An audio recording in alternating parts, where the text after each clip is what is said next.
curso do Saber Direito desta semana é de Direito Administrativo. Você vai aprender o que é a tomada de contas especial, o conceito, os princípios e as normas federais, além da jurisprudência. As aulas são com a advogada Cristiana Muraro. Olá, eu sou Cristiana Muraro, professora de Direito Administrativo, e esta semana nós estamos tratando do tema Tomada de Contas Especial. A TCE, Tomada de Contas Especial, é um processo administrativo que tem como objetivo recompor os cofres públicos quando lhe é causado algum dano.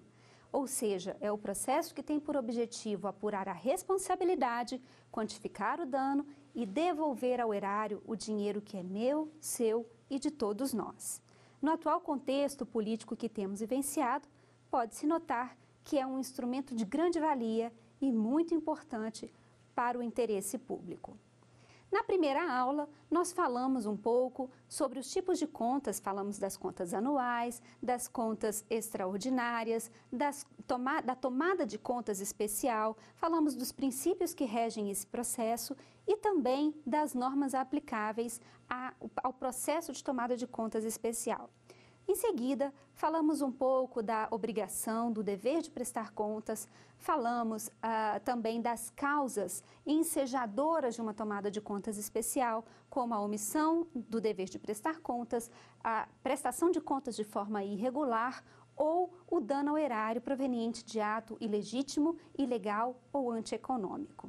Em seguida, falamos um pouquinho do processo no TCU, das contas iliquidáveis e agora nós vamos tratar precisamente das fases de uma tomada de contas especial.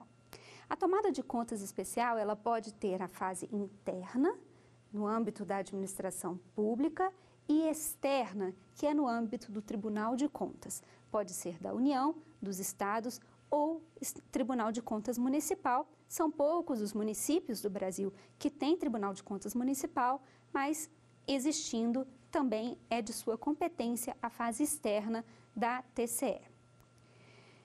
É importante destacarmos que a fase interna, ela é instaurada por meio da administração pública, aquele órgão, aquele ente ou aquele que é o responsável por gerir, recebe diretamente a responsabilidade de gerir, de guardar e de administrar bens, valores ou recursos públicos. Na fase interna, é muito importante observar os princípios que regem a TCE, como, por exemplo, o princípio da ampla defesa e do contraditório.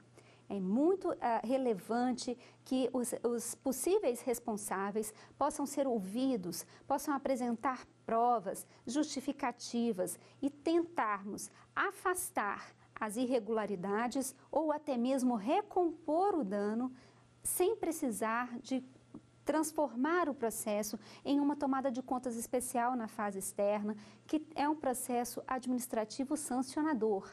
E para aquele que responde a esse tipo de processo, há sim um grande peso moral, há uma preocupação porque a tomada de contas pode vir a atingir o patrimônio pessoal do servidor.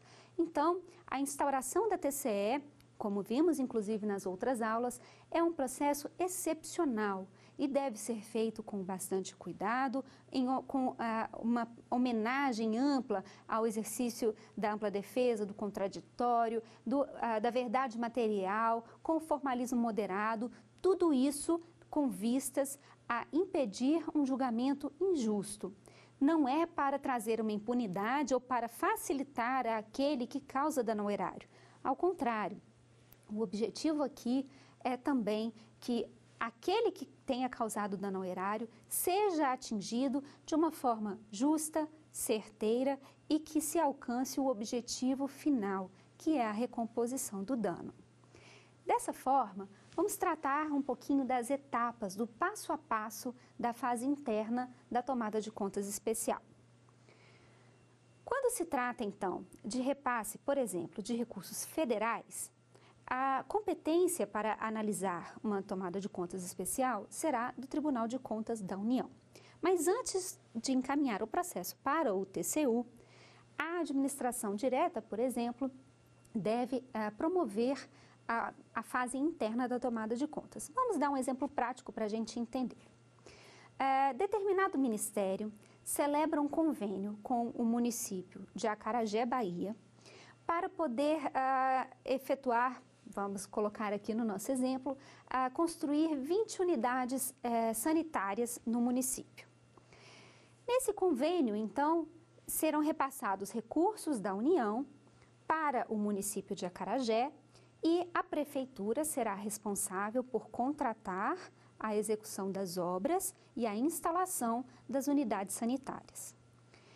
Ocorreu, durante a execução do convênio, porém, que não foi possível concluir a construção das 20 unidades sanitárias. O prefeito do município de Acarajé, ao prestar as contas deste convênio, informou que havia construído 15 unidades sanitárias e que o dinheiro que seria destinado às outras 5 seria o saldo remanescente do convênio, seria devolvido aos cofres da União, por meio desse repasse, né? Quando a gente tem um convênio, a gente tem uma conta vinculada, então esse dinheiro seria devolvido ao Ministério que celebrou o convênio com a municipalidade.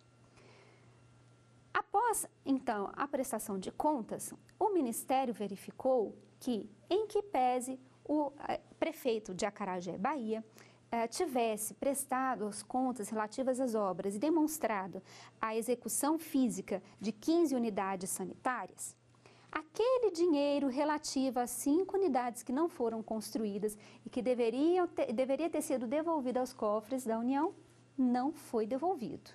Então, o Ministério vai instaurar, quando ele percebe que há uma possibilidade de dano ao erário ou um indício de dano, ele instaura a tomada de contas especial. Como que o Ministério fará esse processo? O primeiro ato é a designação ou do servidor ou da comissão técnica de tomada de contas especial. O recomendável é que seja uma comissão técnica formada por servidores, não é possível que essa comissão seja formada por terceirizados, pode-se até solicitar servidores de outros órgãos, de outros entes da administração pública, mas é importante que estes servidores não sejam impedidos ou suspeitos para analisar e processar essa tomada de contas especial. No quesito suspeição ou impedimento, valem as mesmas regras do Código Civil. E exatamente por esse motivo não é recomendado que os membros da comissão de TCE sejam colegas de trabalho próximo daqueles possíveis responsáveis. Vamos supor, por exemplo, que neste caso que eu mencionei, o senhor prefeito do município de Acarajé, Bahia, poderia até ter devolvido esse dinheiro, mas dentro do sistema financeiro do Ministério, esse dinheiro, essa entrada não apareceu. Então, veja que os possíveis responsáveis podem ser tanto o ex-prefeito que não devolveu o dinheiro, como pode ser, dentro do Ministério, aquele que não deu a entrada desse dinheiro e se apropriou dos recursos. Então, verifica-se que os possíveis responsáveis, né, têm âmbitos de atuação determinados e, então, a comissão de TCE não deve ter como membro nenhum servidor, colega de trabalho subordinado ou com alguma relação de hierarquia com os possíveis responsáveis. Tudo isso para trazer a imparcialidade na análise. Dessa forma, constituída a comissão, ela deve ser constituída por portaria, essa portaria precisa ser publicada. Constituída a comissão vai fazer a reunião inaugural para esclarecimento do problema e definição dos passos e tarefas de trabalho. Essa reunião inaugural normalmente é lavrada em ata e vai fazer parte do processo administrativo da tomada de contas, da fase interna da tomada de contas especial. É importante a organização do processo. Observa-se a necessidade, por exemplo, de ter as páginas numeradas, rubricadas, né, de ter termos de autuação, termos de juntada, de encerramento, isso tudo que compõe o formalismo de um processo administrativo, à luz da Lei 9784, né, deve também ser observado dentro da fase interna do processo de tomada de contas especial. Então, constituída a comissão, constituído o processo, deve-se passar, então, a análise dos fatos, a coleta de documentos relativos ao assunto para munir e instruir a fase interna da TCE. É importante sempre juntar nos documentos aqueles contratos, convênios ou avenças que dão ensejo ao objeto. Por exemplo, no nosso caso, que seria um convênio celebrado entre o Ministério e a Prefeitura, é importante fazer parte do processo de tomada de contas especial um instrumento do convênio.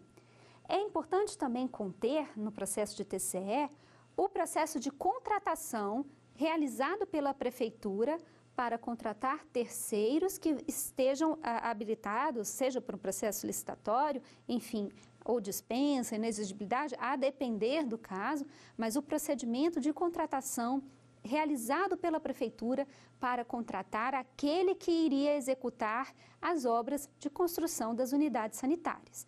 É importante juntar também esse processo na TCE. Todas as notas fiscais, a prestação de contas, os relatórios, o cronograma de execução física e financeira, tudo que for atinente à execução desse serviço financeiro ou físico, é importante que integre o processo de tomada de contas especial. Quanto mais completo, mais rígido, menores são as chances de esse processo vir a ser objeto de uma ação anulatória, por exemplo, e acabar frustrando o objetivo da TCE. Bom, feito isso, juntados os documentos, é importante então que a comissão de apuração faça uma matriz de responsabilização e coloque no processo uma ficha que contenha os dados, a ficha de identificação com os dados dos possíveis responsáveis. A sua identificação completa, a sua qualificação, as funções que exerce, o período do exercício da função atinente ao caso. É importante também colocar o endereço para viabilizar a citação e, feita a ficha de identificação, a comissão também deve, à luz da sua análise do processo, dos documentos, das provas, dos fatos que tem em mãos, elaborar essa matriz de responsabilização. Na matriz, é importante que contenha quem foi o responsável, por qual ato ou omissão, qual o dispositivo legal, regulamentar, regimental, enfim, qual a norma que ele teria descumprido por esse ato ou omissão, quais são as consequências, né, fazendo o nexo de causalidade, né, do ato do responsável até a consequência experimentada, que no caso seria um dano ao erário.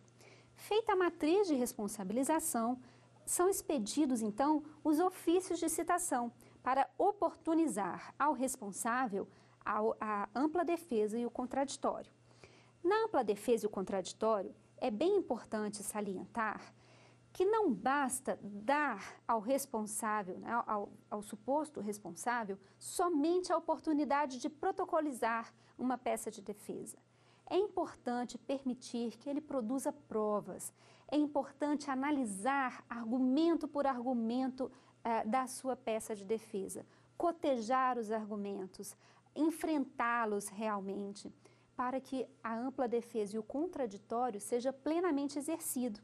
Sabemos que o contraditório, ele é composto por várias facetas, e a última delas, e mais importante, é o cotejamento, o enfrentamento, a análise efetiva dos documentos, dos argumentos apresentados por aquele defendente.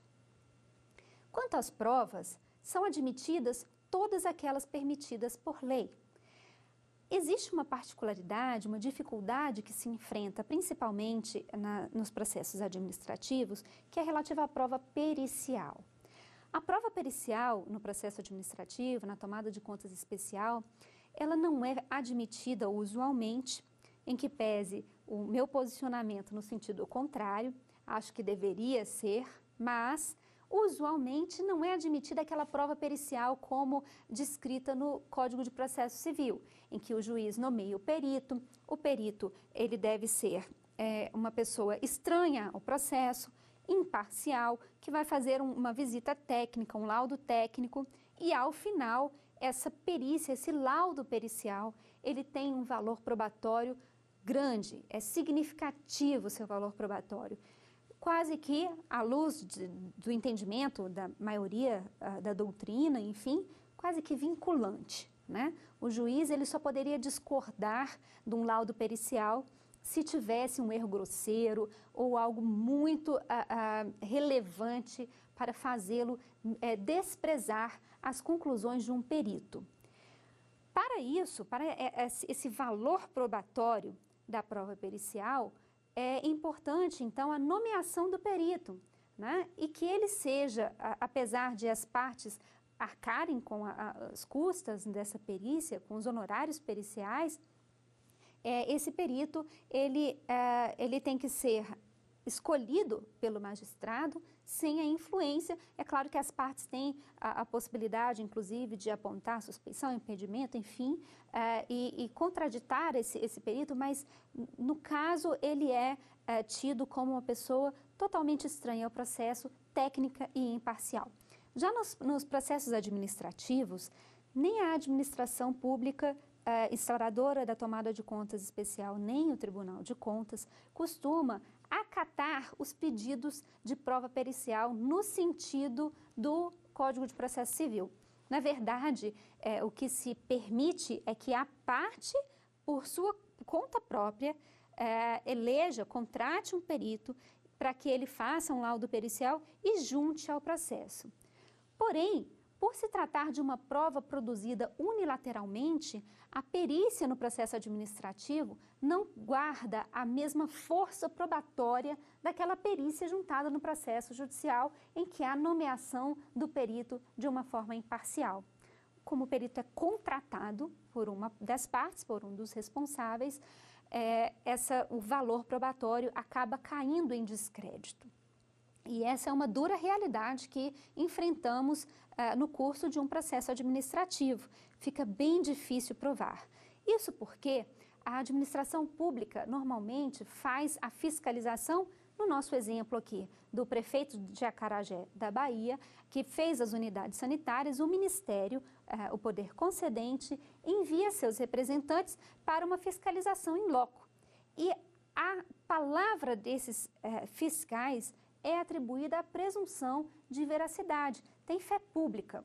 Então, para desconstituir um laudo, né, um relatório de um fiscal daquela administração, né, daquele poder concedente, é bastante complicado. Então, normalmente, os supostos responsáveis tentam trazer uma prova pericial para fazer uma contradição com aquele laudo de fiscalização do poder concedente que lhe é desfavorável.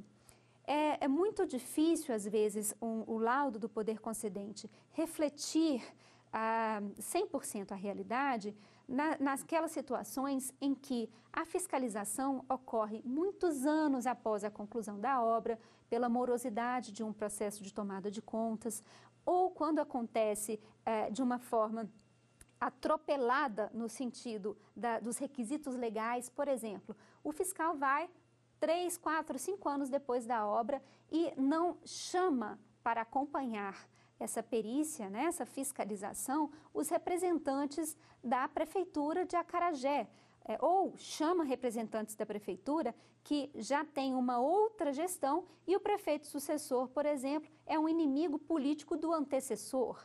E ao invés de mostrar as 15 unidades sanitárias que foram construídas, mostra 2.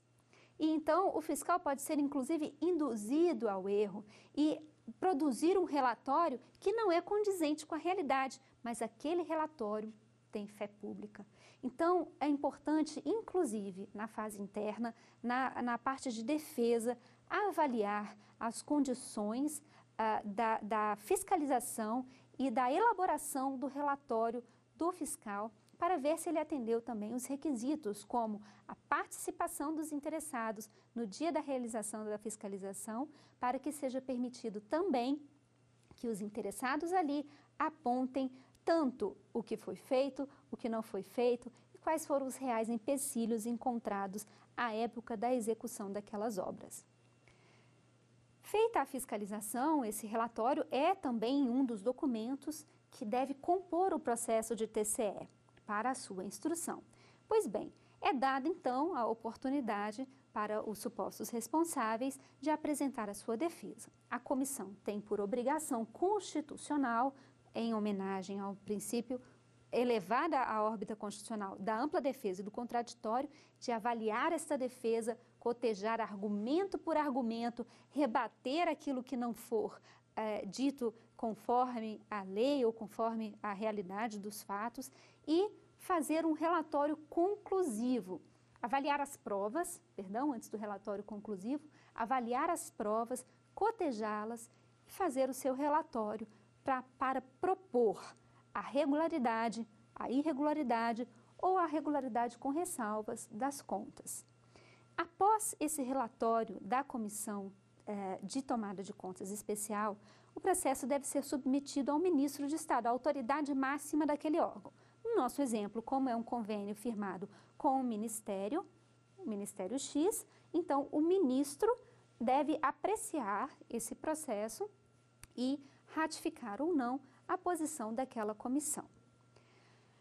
Após a ratificação do ministro, é importante encaminhar o processo para a Controladoria Geral da União, para que seja exercido o controle interno e ela emita um parecer com o certificado de auditoria. Essa participação da CGU, da Controladoria Geral da União, no processo de TCE, não é com o objetivo de torná-lo apenas mais burocrático. Em verdade, isso ajuda a aprimorar o controle interno feito pela Controladoria Geral da União, que tem o papel de fazer um controle, inclusive prévio, dentro dos órgãos, para evitar o dano. Então, quando se verifica que o deslinde, por exemplo, de um convênio foi um possível dano ao erário e a Controladoria toma ciência dessa situação, ela pode, por meio dessas informações, buscar aprimorar o seu trabalho de controle antes que o problema vire uma tomada de contas especial.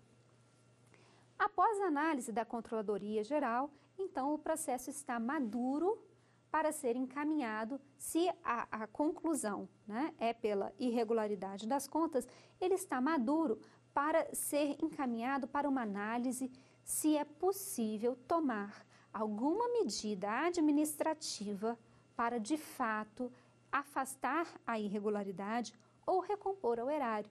Por exemplo, seria possível entrar em contato com o prefeito da Prefeitura de Acarajé, Bahia, que foi responsável para devolver o valor referente àquelas 5 unidades sanitárias que não foram construídas e indagá-lo. Senhor prefeito, o senhor está sendo responsabilizado pelo débito de X reais. O senhor quer pagar este débito, recompor o erário antes que seja instaurado contra o senhor uma tomada de contas especial pelo Tribunal de Contas da União? Que seja oportunizado ao responsável recolher aquele valor. Se ele o fizer, apesar de não se afastar totalmente a possibilidade de aplicar a ele uma multa, enfim, ou alguma medida administrativa, repressiva, é possível que ele quite o débito, sane a irregularidade e nesse cenário não é necessário encaminhar o processo de tomada de contas especial ao Tribunal de Contas da União. Sanada a irregularidade, recomposto o dano, neste caso, a tomada de contas especial pode ser arquivada dentro da esfera do próprio Ministério, no Poder Executivo. Não precisa ser objeto de TCE no Tribunal de Contas. Encerrado o processo, a fase interna dentro do Poder Executivo, no Ministério, no nosso exemplo, seria possível algum recurso caso a conclusão deste processo fosse pela irregularidade das contas? Bom, vale destacar que a competência para julgar contas é constitucionalmente atribuída ao Tribunal de Contas da União, neste caso. Então, ao Ministério, à comissão de TCE, né, ao ministro, ao chefe do Poder Executivo daquele ente, não é dado o julgamento. Trata-se apenas de um relatório, um parecer pela regularidade ou irregularidade. Por não se tratar de uma decisão definitiva, teoricamente, não cabe recurso, mas é admitido, usualmente, que, por se tratar de uma etapa final, né, de um fechamento de uma etapa da fase interna da tomada de contas especial, é admitido um recurso administrativo, um pedido de reconsideração ainda na esfera do Ministério. Este recurso, ele tem o prazo admitido na Lei de Processo Administrativo, Lei 9784, e se a citação, né, a comunicação daquele relatório conclusivo conceder prazo diferente, vai valer o prazo do ofício. Caso contrário, vale o prazo geral de processo administrativo. Bom, para termos certeza de que o tema está sendo bem compreendido, vamos trazer algumas perguntas da participação dos nossos internautas.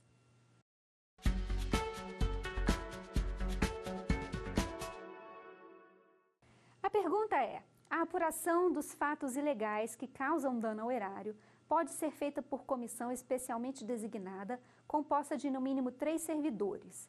Sobre o assunto, é correto afirmar: A. Não se aplicam aos membros os impedimentos e causas de suspeição. B. O servidor não é obrigado a participar de comissões de TCE. C. É dever garantir ampla defesa e o contraditório, exceto nos processos sigilosos. D. A comissão de TCE apura os fatos e define a responsabilidade, mas não julga o processo. Bem, essa pergunta traz diversos conceitos que nós podemos trabalhar e aprimorar aqui nessa explicação. Vamos lá. Primeiro aspecto, vamos analisar o tópico principal da pergunta, né? A apuração dos fatos ilegais que causam dano ao erário pode ser feita por comissão especialmente designada, composta de, no mínimo, 3 servidores. Essa afirmação é correta, como explicamos. A comissão é a forma mais ideal de se fazer um processo de tomada de contas especial na fase interna e é ideal que seja composta por, no mínimo, 3 servidores de fato. Sobre o assunto, então, é correto afirmar: não se aplicam aos membros os impedimentos e causas de suspeição. Essa ficou fácil para responder, né? Como eu acabei de mencionar, aplica-se sim os impedimentos de causa e suspeição e, inclusive, não é recomendado que os servidores que farão parte da comissão de TCE tenham qualquer relação próxima de trabalho ou de subordinação ou qualquer ligação de hierarquia, né? Seja ela para cima ou para baixo, ou uma relação de trabalho bem intrínseca às suas atividades. Bom, vamos à letra B. Na letra B, o servidor não é obrigado a participar de comissões de TCE. Veja só, ao servidor não é dado se eximir das responsabilidades para as quais é chamado. Ele deve atender o chamado de acordo com o interesse público. Neste caso, ele somente pode se recusar a participar da comissão se houver causa de impedimento, de suspeição, ou se ele não for tecnicamente apto a trabalhar naquele tipo de processo. Então, ele precisa justificar da sua formação, da sua capacidade técnica, que não seria apto a cumprir aquele mistério. Caso contrário, ele é, sim, obrigado a fazer parte da comissão. Letra B. É dever garantir a ampla defesa e o contraditório, exceto nos processos sigilosos. A ampla defesa e o contraditório são princípios básicos de um processo administrativo. Eles não são flexibilizados, nem mesmo nos processos sigilosos. A diferença do processo sigiloso é que algumas peças podem ser gravadas de sigilo e terem acesso restrito a uma parte ou outra e não serem divulgados, né? A eles não ser dada ampla publicidade, desde que o sigilo seja mais importante à prossecução do objetivo, no caso, por exemplo, de uma investigação, do que o princípio da publicidade dos atos e processos administrativos. Então, apesar do sigilo poder ser importante num processo, ele não pode superar o princípio da ampla defesa do contraditório. E D, a comissão de TCE apura os fatos e define a responsabilidade, mas não julga o processo. Essa questão também está correta, né? A comissão de TCE, ela apura, ela emite o seu parecer, o seu relatório conclusivo, propondo que as contas sejam regulares ou irregulares, mas ela não julga. A competência para julgar contas, neste caso, constitucionalmente é atribuída aos tribunais de contas. Portanto, então, a resposta correta desta pergunta é a letra D. A comissão de TCE apura os fatos, define a responsabilidade, mas não julga o processo. Bom, finalizada a fase interna, o processo, não havendo possibilidade de sanear as irregularidades ou de recompor o dano na fase administrativa, então a administração, nesse caso do nosso exemplo, o poder concedente, que é o Ministério, vai formar este processo e encaminhá-lo ao Tribunal de Contas da União. Professora, sempre tem que fazer isso? Sempre tem que mandar para o Tribunal de Contas da União? Ou existe alguma possibilidade de não encaminhar o processo para o TCU? Existe sim uma possibilidade de dispensa da necessidade de encaminhar o processo para o Tribunal de Contas.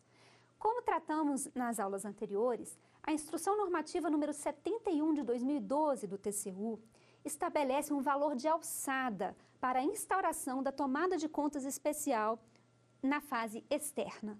Mas então, professora, significa dizer que o Tribunal de Contas agora criou um valor de alçada para permitir pequenos danos ao erário, que isso aconteça e fique impune? Não é bem assim. Há uma justificativa para o valor de alçada. Hoje, a Instrução Normativa do TCU estabelece em R$100 mil. Por quê? Existe uma razão econômica, uma lógica econômica no estabelecimento desse valor. Não justifica mobilizar o aparato estatal da envergadura do Tribunal de Contas da União para perseguir a recomposição de dano ao erário de valor inferior, sob pena de gastarmos mais buscando o ressarcimento do que o próprio valor que será ressarcido. Então, para a racionalização dos recursos públicos e em nome da economicidade do processo, existe então um valor de alçada, sobre o qual há a dispensa da instauração de uma tomada de contas especial quando o valor do dano não atingir este limite de R$100 mil. Professora, mas então se o prefeito de Acarajé, Bahia, tiver feito vários convêniozinhos e em todos os convênios ele tira um pouquinho e ao final ele saiu da prefeitura e levou bastante dinheiro, mais do que R$100 mil, ele vai ficar impune? Não é necessário instaurar uma TCE? Veja bem, neste caso, a instrução permite que sejam acumulados os danos, né, a apuração feita de dano ao erário dentro do mesmo exercício financeiro, para que, se somados esse valor superar o valor de alçada, de fato, então o Ministério poderia encaminhar o processo ao Tribunal de Contas da União com a análise de 2, 3, 4, 5, 6 convênios pequenos, celebrados com as mesmas partes, né, pelo mesmo Ministério, com o prefeito da Prefeitura de Acarajé, Bahia, e dentro do mesmo exercício financeiro, esse valor supere os R$100 mil. Então, é uma forma de evitar que a reincidência, os pequenos danos acumulados, somem um montante significativo e que aí passe a justificar a mobilização do aparato estatal para perseguir o seu ressarcimento. Portanto, superada a questão do valor de alçada, se então o dano é superior aos R$100 mil ou no montante supera este valor, o processo então é encaminhado ao TCU. Este processo deve ser protocolizado no Tribunal de Contas, ele vai ser distribuído e passando para a relatoria. A definição de relatoria no Tribunal de Contas da União, hoje, ainda obedece uma lista de unidades jurisdicionadas, chamada de LUGE. A LUGE é uma lista que contém todas aquelas unidades, todos aqueles órgãos e entes da administração pública direta e indireta que devem prestar contas ao TCU e elege por um biênio, né, pelo período então de 2 anos, qual será o ministro relator responsável por analisar as contas daquela pasta. A atual administração do Tribunal de Contas propôs já termos uma flexibilização dessa lista de unidades jurisdicionadas para que mais processos sejam feitos, distribuídos por meio de sorteio e não por uma determinação pré-fixada do relator das contas daquele órgão ou entidade. Mas, até o momento, então, ainda vale a LUGE. Então, o processo vai ser distribuído, por exemplo, o Ministério A, ele terá os seus processos relatados pelo ministro B. Então, aquela tomada de contas especial será distribuída para a relatoria do ministro B. Recebido o processo, o TCU faz uma espécie de checklist para verificar se ele está bem formado ou formado suficientemente para a prossecução de uma tomada de contas especial. Havendo, então, os requisitos básicos da formação da tomada de contas especial, o ministro relator vai encaminhar o processo para uma unidade técnica responsável para analisar aquele caso. Quando se trata, por exemplo, de recursos federais que foram repassados e geridos para uma prefeitura ou para um estado, é comum que a SESEX, a Secretaria de Controle Externo do Tribunal de Contas, alocada naquele estado, seja a unidade técnica competente para analisar aquelas contas. Então, por exemplo, no caso da Prefeitura de Acarajé, Bahia, a SESEX Bahia seria a unidade técnica responsável por instruir a tomada de contas especial na fase externa. Há também uma proposta para a administração do Tribunal de Contas de criar uma secretaria especializada em tomada de contas especial, então seria ela a unidade técnica responsável pela instrução do processo. Mas até o momento, as unidades técnicas hoje que tratam de recursos federais repassados a órgãos estaduais ou municipais são aquelas alocadas no respectivo estado. Então, a SESEX Bahia, no nosso exemplo, faria a instrução do processo. Como que funciona a instrução? No Tribunal de Contas da União, a unidade técnica, ela tem 3 níveis, né? A gente tem o auditor de controle externo, a gente tem uma diretoria, que seria uma espécie de coordenador dos auditores, e a gente tem o secretário. Então, é nessa ordem hierárquica, o auditor, diretor e o secretário. O auditor vai analisar os documentos apresentados pelo Ministério quando protocolizou aquela tomada de contas especial, vai fazer o cotejamento, vai averiguar se a matriz de responsabilização teria sido feita de acordo com os requisitos legais e com a razoabilidade enfim, de acordo com as normas que regem aquele caso. Por exemplo, no caso de convênios, a gente tem uma instrução normativa, uma portaria interministerial, perdão, que rege a prestação de contas de convênios e vai fazer ali a sua proposta de preliminar, o seu relatório preliminar sobre aquela tomada de contas. No relatório preliminar é comum que se proponha a oitiva, a realização da audiência, da citação daqueles tidos como responsáveis para apresentar a defesa. Tanto na fase interna quanto na fase externa, a defesa, a oportunidade de defesa é indispensável. Pois bem, feita a instrução pelo auditor, o senhor diretor vai avaliar e ele pode concordar ou discordar daquela instrução. Ele vai emitir o seu parecer, concordando ou discordando, e encaminhar para o secretário. Da mesma sorte, o secretário também pode concordar ou discordar de ambos ou de apenas um, ou concordar com ambos e fazer, então, a instrução composta de 3 opiniões, que podem ser convergentes ou divergentes entre si. Após a formação dessa instrução preliminar, o processo é encaminhado, se a proposta for de audiência, ele pode ser encaminhado ao ministro relator para autorizar ou não a audiência ou diligência se estiver faltando algum elemento, algum documento, se for necessário algum esclarecimento adicional, por exemplo, do ministério que enviou o processo de tomada de contas especial, para que o ministro autorize a realização daquela diligência.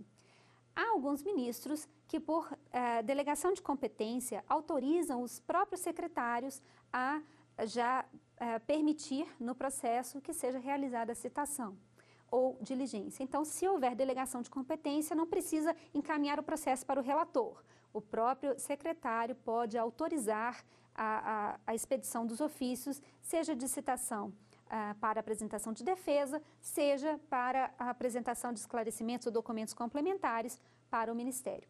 Se for a realização de diligência, a gente aguarda a resposta, havendo a resposta junto ao processo, e aí a unidade técnica pode até fazer uma nova instrução com a proposta efetiva de citação dos possíveis responsáveis. Em se tratando de uma TCE, o ofício de citação expedido pelo TCU, com todo respeito, mas é bastante assustador. Já tivemos casos de gestores que sofreram um infarto ao receber um ofício desses na casa deles. Por quê, professora?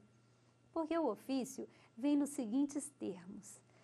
Senhor fulano, né, com fulcro nos artigos, menciona toda a parte dispositiva, né, legal, fala, o senhor está sendo citado para, em 15 dias, recolher aos cofres públicos a quantia de, que pode ser milhões de reais, ou apresentar a sua defesa em 15 dias. Às vezes o gestor não chega nem a ler o ou. Quando ele vê, o senhor deve recolher aos cofres públicos a quantia de 20 milhões, ali já instaurou-se o desespero do gestor. Mais um dos motivos pelos quais a instauração da tomada de contas especial deve ser feita de forma excepcional. De fato, para quem nunca teve a experiência com um processo de TCE, nunca ouviu falar nisso, quando recebe um ofício desse em casa, é de se assustar e realmente desesperar qualquer um. Mas, em verdade, não há motivos para o desespero. Trata-se apenas de um ofício de citação para recolher ou apresentar defesa. Então, quando se trata de um débito, vamos voltar aqui ao nosso exemplo da Prefeitura de Acarajé, Bahia. Um débito de valor baixo, por exemplo, eram as 5 unidades sanitárias que não foram feitas e ele deveria ter devolvido aquele dinheiro. Se de fato ele não devolveu porque esqueceu, por imperícia, negligência, imprudência, enfim, e ele falou, gente, eu achei que esse dinheiro tinha sido devolvido, eu dei ordem para devolver, não fizeram isso, vou resolver isso imediatamente.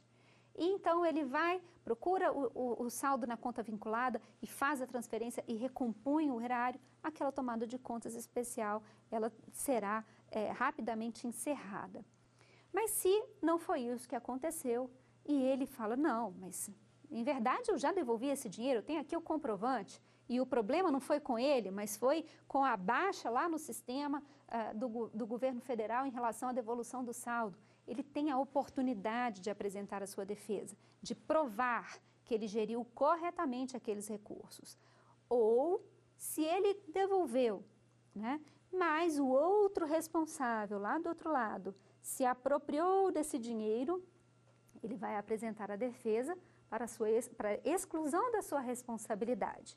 E aí quem será chamado é quem realmente deu causa àquele dano. Dessa forma, então, o Tribunal de Contas costuma dar o prazo de 15 dias para a apresentação da defesa, que é o prazo constante no regimento interno, mas esse prazo, em homenagem àquele princípio que nós mencionamos lá na nossa primeira aula, que é o princípio da verdade material, ele não é peremptório, ele pode ser dilatado. Havendo necessidade de prorrogação do prazo da defesa para que ela seja exercida de uma forma completa, mais ampla e não prejudique um julgamento justo, o responsável pode pedir a dilação deste prazo. Este prazo, normalmente, pode-se pedir mais 15, mais 30, mais 45 dias, a depender da complexidade do assunto, da complexidade da produção de provas, do tempo do processo, se os fatos aconteceram há mais de 10, 15, 20 anos, 2, 3 anos, enfim. Tudo isso deve ser avaliado no pedido de prorrogação de prazo, para que ele seja proporcional à real necessidade de cumprimento do direito da ampla defesa e do contraditório. Há ministros que, por portaria de delegação de competência, autorizam as secretarias a já conceder aquela prorrogação de prazo. E isso depende, pode ser de 15 dias, de 30, de 60 dias, mas havendo sucessivas prorrogações ou ultrapassando o prazo, é necessário encaminhar para o órgão colegiado a aceitar ou não o pedido de prorrogação. Feito o pedido de prorrogação de prazo, então, cumprindo este prazo, o responsável vai apresentar a defesa, da mesma forma que na fase interna são admitidas todas as provas de direito, em que pese não ser comum a gente ter a situação de prova testemunhal no Tribunal de Contas, não é comum. A prova pericial, como já falei, é sempre uma dificuldade. O tribunal fala que o responsável pode trazer aos autos os elementos que ele entender necessários para provar a boa e regular aplicação do recurso público. No caso de uma tomada de contas especial, o ônus da prova é invertido. Cabe àquele que recebeu o recurso provar tê-lo empregado da forma correta. Então, isso dificulta sobremaneira quando o processo tem um lapso temporal muito grande, a sua duração não é razoável. Em sendo o processo transmitado por mais de 10 anos, por exemplo, o exercício da ampla defesa fica sobremaneira prejudicado porque o ônus da prova é daquele que está sendo chamado ao processo. Então, apesar de serem admitidas todas as provas de direito, a gente tem uma certa dificuldade na fase probatória do processo de tomada de contas especial pela ausência de previsão no regimento interno do Tribunal de Contas e, da mesma forma, os tribunais de contas estaduais e municipais têm mais ou menos a mesma regra de, por exemplo, uma prova pericial, né? A parte de testemunha também não é muito comum, não é prevista. Então, tenta-se trazer as provas do processo civil, do Código de Processo Civil, para o processo de tomada de contas especial. Bem, feitas as provas, apresentada a defesa, a unidade técnica vai emitir uma nova instrução, que é a proposta de mérito. Na proposta de mérito, a unidade técnica deve, então, cotejar todos os elementos de defesa, apreciar as provas e fazer a sua conclusão. Ela vai sugerir ao ministro relator que julgue as contas regulares com ressalvas, se tivermos alguma irregularidade formal e que não tenha causado prejuízo ao erário, pequenas falhas formais, ou irregulares. Vai propor também quantificar o dano e dizer quem é responsável por pagar quanto e por que ele é responsável por isso. Então, aqui a gente precisa ter bem lastreado o nexo de causalidade, os dispositivos legais ou regulamentares, as normas infringidas, para que não haja uma condenação injusta. Nessa proposta de mérito, então, ela será encaminhada para o ministro relator, mas antes, o regimento interno do tribunal exige que nos processos de tomada de contas especial haja a oitiva do Ministério Público. O Ministério Público, junto ao Tribunal de Contas, é um Ministério Público especial. Há um concurso próprio para o cargo de procurador do Ministério Público junto ao Tribunal de Contas, que não é o mesmo do Ministério Público Federal. Então, o Ministério Público tem a obrigação de analisar o processo à luz da legalidade do procedimento e emitir o seu parecer. Ele pode concordar, discordar da unidade técnica ou fazer uma proposta de mérito totalmente diferente. Mas ele é e continua sendo, ainda que de uma forma especial no Tribunal de Contas, o guardião da legalidade do processo de TCE. Após a manifestação do Ministério Público, o processo é encaminhado para o ministro relator. O ministro relator, então, vai produzir o relatório e o voto e submeter o julgamento ao órgão colegiado. O colegiado, no caso do TCU, pode ser o plenário, a primeira ou a segunda Câmara. Há algumas regras de distribuição, se será as câmaras ou o plenário para julgar aquelas contas, e não vou listar todas aqui neste momento, falarei numa outra oportunidade, mas o órgão colegiado vai então avaliar aquela proposta. O ministro relator, ele pode concordar, discordar, concordar parcialmente, alterar totalmente a proposta da unidade técnica. Lembrando aqui que a proposta da unidade técnica passa pelo auditor, pelo diretor, pelo secretário, depois pelo Ministério Público. Essas 4 opiniões podem ser convergentes, divergentes, enfim. E a quinta, do relator, pode ser uma outra opinião ainda totalmente diferente. Então, o relator, ele só tem a obrigação legal de justificar se acata ou se não acata os pareceres já emitidos nos autos e por que ele faz essa escolha. Submetido, então, à sessão de julgamento, o órgão colegiado terá a apreciação por votação dos ministros. O processo pode ser apreciado de forma unitária, isto é, ser apregoado durante a sessão, com a oportunidade de abertura de discussão e votação, ou, em se tratando de processos, por exemplo, que os pareceres são pelo arquivamento, pela não aplicação de nenhuma penalidade ao gestor, e o ministro relator estiver concordando com esses pareceres, todas as opiniões forem no sentido de absolver, né, aquela proposta de condenação, absolver os responsáveis, o processo pode ser pautado por relação, isto é, ele não será apregoado na sessão de julgamento. O que será apregoado será a relação de processos.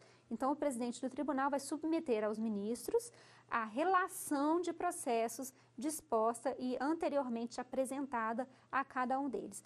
Se algum ministro quiser fazer uma ressalva, destacar um processo ou outro, é oportunizado, abre-se para discussão, votação e então julga-se o processo.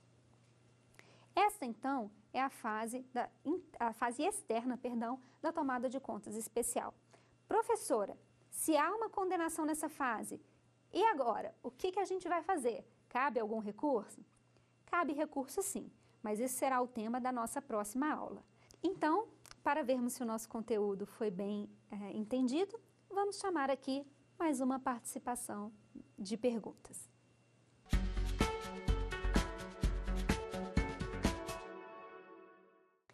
É correto afirmar em relação ao Ministério Público que atua no processo de TCE. Os cargos são preenchidos mediante concurso público por acesso de promotores de justiça. Letra B. Tem o dever de emitir parecer em processo de TCE. Letra C. Não podem recorrer das decisões dos tribunais de contas. Letra D. Não tem obrigação de examinar a defesa dos servidores. Bom, a pergunta está dentro do nosso conteúdo. Em relação à questão, a letra A, vamos lembrar que os cargos são preenchidos mediante concurso público, sim, mas não diante de acesso dos promotores de justiça. O cargo de Ministério Público junto ao Tribunal de Contas da União é preenchido por meio de um concurso específico para o MPTCU. Na letra B, temos a afirmação de que o Ministério Público tem o dever de emitir parecer em processo de TCE. Essa é uma verdade. Como dito, o regimento interno do Tribunal de Contas obriga a submissão do processo de TCE ao Ministério Público junto ao TCU para emissão de parecer, que é o guardião da regularidade, da legalidade desse processo. Na letra C, a alternativa fala não podem recorrer das decisões dos tribunais de contas. Bem, nós ainda não vimos os recursos, será o tema da nossa próxima aula, mas o Ministério Público tem legitimidade recursal nos processos de TCE. Veremos quais são os requisitos para esse recurso. E letra D, não tem obrigação de examinar a defesa dos servidores. Como mencionei, o direito da ampla defesa e do contraditório, ele não se exaure pela simples apresentação da defesa. Ele deve englobar também a análise, o cotejamento das alegações, o enfrentamento dos argumentos de defesa. Como o Ministério Público é o guardião da legalidade, ele não pode deixar de analisar a defesa apresentada nos autos. Portanto, então, a resposta correta dessa pergunta é a letra B. O Ministério Público, junto ao Tribunal de Contas, tem o dever de emitir parecer em processo de TCE? Bem, se você quiser aprender um pouco mais sobre esse assunto, assista a nossa próxima aula, que tratará dos recursos cabíveis no processo de TCE na fase externa, nos tribunais de contas. Obrigada pela sua companhia e até a próxima.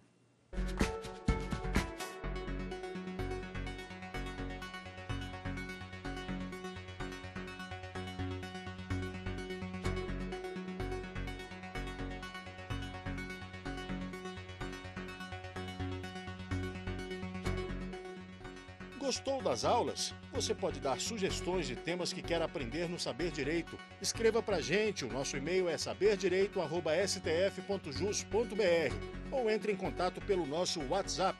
O número é este que aparece na tela. Você também pode estudar pela internet. É só acessar tvjustiça.jus.br e ainda reveja as nossas aulas no canal do YouTube, TV Justiça Oficial.